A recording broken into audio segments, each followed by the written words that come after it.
साथीहरू आज मैले फेरि हजुरहरूलाई नयाँ रेसिपी लिएर आएको छु। आज भने मेरो भान्सामा बन्दैछ फिस करी। माछालाई राम्ररी पखालिसकेपछि नुन र हामीले चुकमिलो हालेर पखाल्यौँ। त्यसपछि माछा सफा भएर हामीले अर्को थालमा ट्रान्सफर गर्यौँ।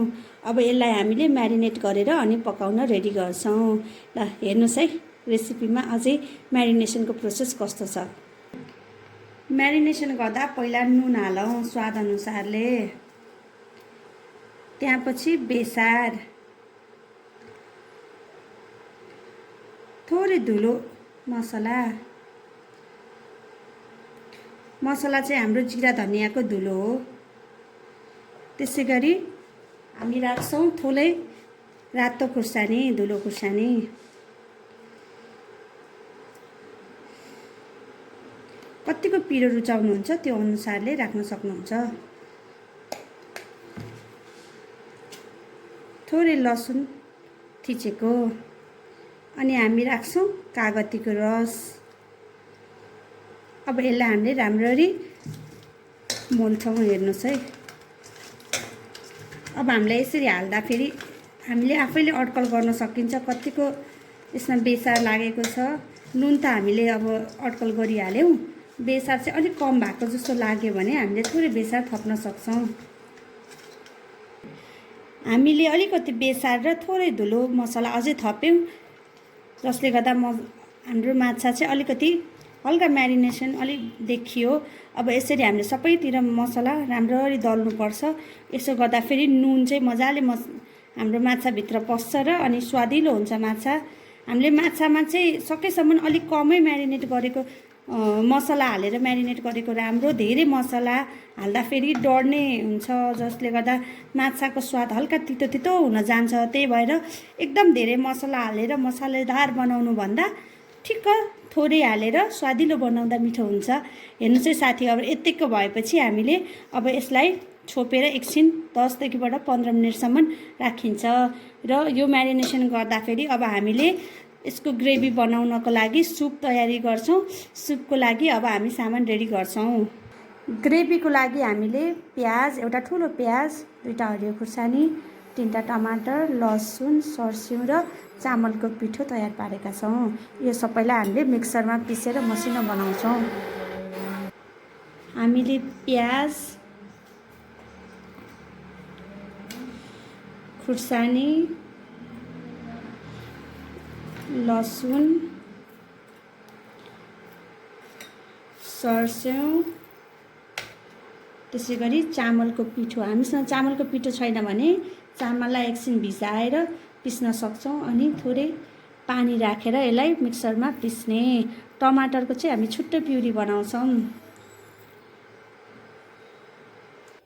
हामीले सबै पिसेर यत्तिको मसिनो भयो। अब यसलाई हामीले एउटा बाउलमा ट्रान्सफर गरेर राख्छौँ। बाउलमा ट्रान्सफर गरेपछि हाम्रो यति भयो। अब यही मिक्सरको जारमा हामीले फेरि टमाटरको प्युरी बनाउन लाग्छौँ। यो मसला यसैमा मिसिन्छ। साथसाथै हाम्रो तेल पनि तात्दैछ माछा फ्राई गर्नको लागि।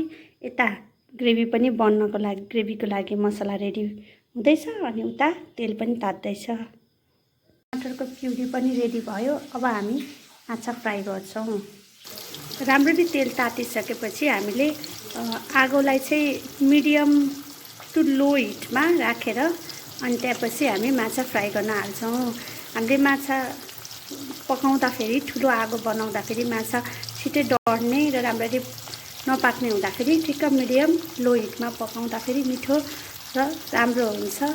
र हेर्नु चाहिँ मैले यसरी माछा राखेँ तेलमा, माछा पाक्दैछ। हामीले चाहिँ यहाँ तोरीको तेल युज गरेका छौँ। तोरीको तेलमा स्वाद अझै मिठो हुने कारणले गर्दाखेरि तोरीको तेल युज गर्छौँ। यो चाहिँ घरमै पेलाएको तोरीको तेल पनि हो। माछा हाम्रो यत्तिको गोल्डन भएपछि हामीले यसलाई फर्काउँछौँ। फर्काउँदा त अलिक ख्याल गर्नु होला है।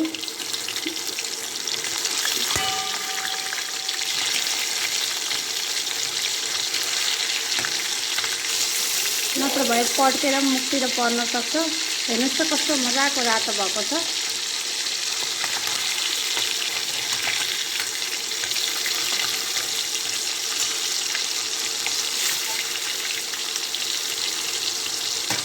हामीले मसला म्यारिनेसन गर्दा ठिक्क कमै हालेको भएर यतिको राम्रो देखेको छ, नत्र भए हाम्रो मसला डढ्थ्यो। त्यही भएर हामीले ठिक्क मसला हाल्नुपर्छ। माछा हेर्नुहोस् त कस्तो मजाले फ्राई हुँदैछ। माछा दुवै साइड मजाले पाकिसक्यो। हेर्नुहोस् कति क्रिस्पी देखिएको छ। अब हामी यसलाई थालमा निकाल्छौँ। अब यसै तेलमा हामीले फेरि अर्को लट हाल्छौँ माछा।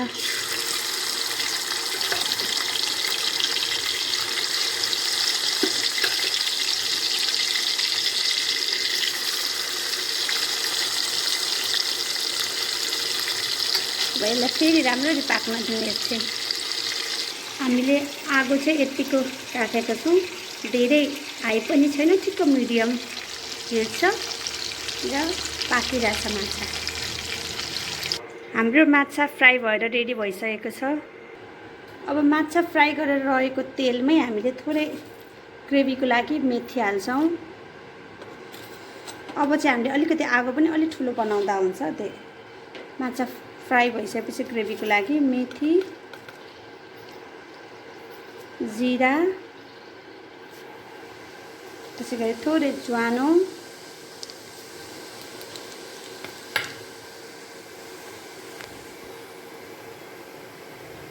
अब अघि पिसेर राखिएको मसला हाल्छौँ।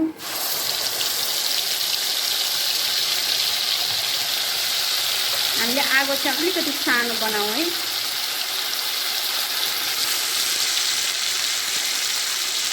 यो सर्सिउँलाई चाहिँ हामीले मजाले भुट्नुपर्छ। राम्ररी भुटिएन भने सर्सिउँ छिटो हुन्छ र हाम्रो ग्रेभी पनि खासै मिठो हुँदैन। त्यही भएर हामीले सर्सिउँलाई चाहिँ अलि मजाले ठिक्कको आगोमा अलि धेरै बेर लगाएर पकाउनु पर्छ। योभन्दा पहिला सुरुमा माछा बनाउँदा चाहिँ मबाट पनि मिस्टेक भएको थियो। त्यतिखेर मैले सर्सिउँलाई ठुलो आगोमा मजाले एकछिन फ्राई गरेँ, अनि त्यसपछि रस जस्तो हालेर माछा बनाएको। माछा तितो भयो। अनि किन तितो भयो भन्दाखेरि पछि मैले आफैले बुझेँ कि पकाउँदै जाँदाखेरि कि म सर्सिउँलाई चाहिँ ठिक्कको सानो आँचमा मजाले बिस्तारै अलि धेरै बेर लगाएर पकाउनु पर्दो रहेछ। छिट्टो पाक्यो भनेर यो पाकेको हुँदैन रहेछ। त्यही भएर साथीहरू, हजुरहरू पनि मेरो गल्तीबाट सिक्नुहोस्। सर्सिउँलाई चाहिँ अलिक सानो आँच दिएर आगोको मजाले अलि धेरै बेर लगाएर तेल छुट्टिने बेरसम्म पकाउनु पर्छ। साथीहरू, मैले यसमा मसला अलि मजाले पाकेपछि यसमा टमाटर प्युरी पनि राखेँ र अब टमाटर प्युरी र मसला सँगसँगै पाक्दैछ। अब यो दुईटाले पनि सँगै तेल फेरि छोड्छ, अनि त्यसपछि हामीले अरू थोक फेरि राख्दै जान्छौँ।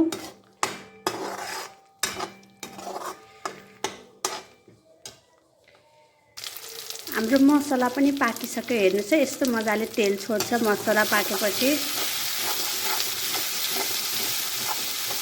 चलाउँदा पनि कस्तो मजाले तेल निक्लेको देखिरहेछ। अब हामीले यसमा आवश्यकता अनुसारले नुन, बेसार, मसला हालेपछि यतिको भयो मसला। कस्तो मिठो बास्ना आइरहेको छ।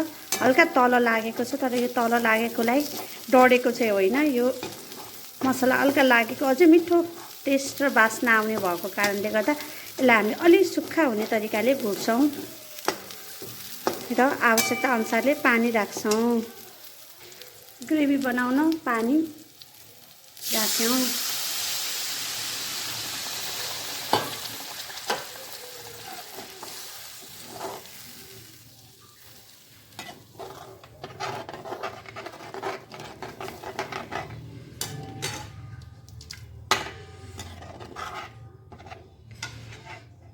अब यसमा हामी एक एक गर्दै माछा राख्छौँ।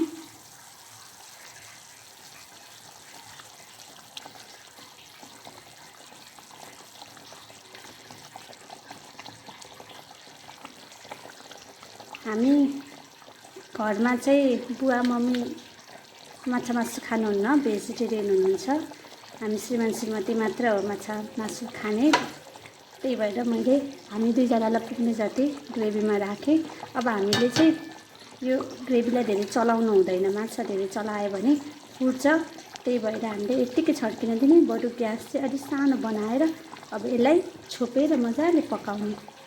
2 मिनट जति मजाले उम्लेपछि अब हामी यसमा फ्रेस धनिया राख्छौँ र हाम्रो अब माछा करी रेडी भयो।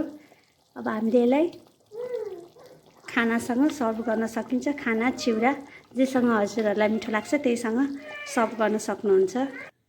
हाम्रो माछा खानालाई रेडी भइसक्यो। मैले अब कचौरामा राखेर सर्भ पनि गर्न रेडी गरेँ। हेर्नुहोस् है माछा कस्तो राम्रो भएको छ। अब म चाहिँ भात, माछा फ्राई, गुन्द्रुकको अचार, काँक्रो गाजरसँग खान थालेँ। हजुरहरू पनि खानुहोस् है। बनाएर मिठो मिठो माछाको ग्रेभी। इन्जोय।